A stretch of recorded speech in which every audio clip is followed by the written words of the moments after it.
Okay, we're following up from yesterday on that heater box that we saw in the Jeep, which is sitting over here right now. So what we're going to do is we're looking at, it's a blend door problem, and we're going to try and focus in on exactly where, which is that little white knob right here.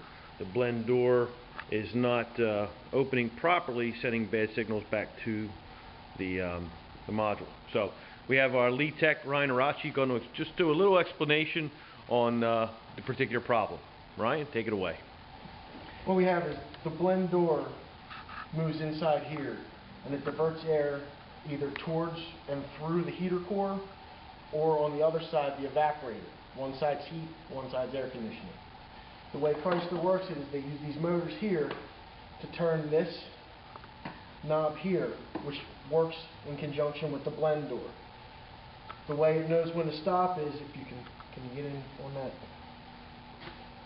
that little stop there? When it turns all the way, it hits that. When it meets more resistance, the amperage goes up and the computer knows to shut the motor off. Right, that's its stopping point. Okay, because this has dual zone climate, there's two blend doors. This is the one that's in the front, and as you can see, the stop's still there. Around, this is the blend door control for the back. If you notice, there's no stop. Chrysler's updated this part because of durability, but as you can see, there's the one stop, and if I keep turning it, I can just keep going on and on. Right. So it's stripped out. Stripped out, correct.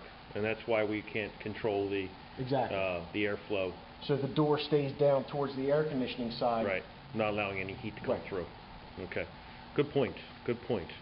Well, there you have it. We're going to replace the blend door, and you can see that the panel set where the box separates here.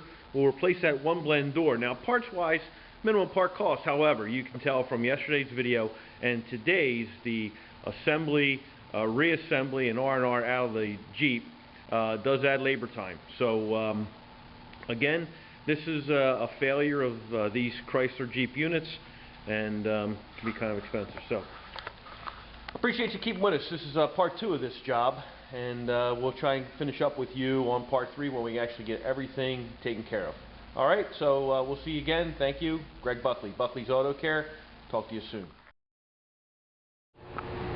Okay, we're here following up on the heater core as like a part 3 here, and we've got the blend doors exposed. We're going to try and zoom in to see exactly where this crack is occurring. And Ryan, let me get some light.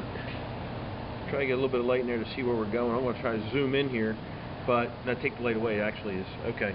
Can you see how we're turning and actually it's spinning within the case? It's a little difficult. Camera zooming is not great, but you can see how it's stripped out, causing the blend doors not to operate, whereas the other one is in okay shape and it's working the way that it should. But we're going to replace both and the whole internals and get it back up to snuff. So there you have it. We'll show some final pieces while we're here. This is the AC evaporator core. We will inspect that to make sure that we're not leaking. Down below here, see where it's dark? That is a good indication that we may have a situation with that. And we may want to replace that while we're here if we get the okay. But again, this is all incorporated and leads to an expensive repair, but the HVAC units are a full-time system in your vehicle. They not only supply heat and air conditioning, they dry the air, and that's their main purpose, whether it's hot or cold.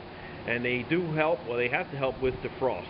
But anymore, it's a 24/7 operation unit. Some are even programmed PCM-wise, and they have to be working properly. So, major system, totally exposed for you here at Buckley's Auto Care. Glad you stuck with us, and we'll talk to you soon.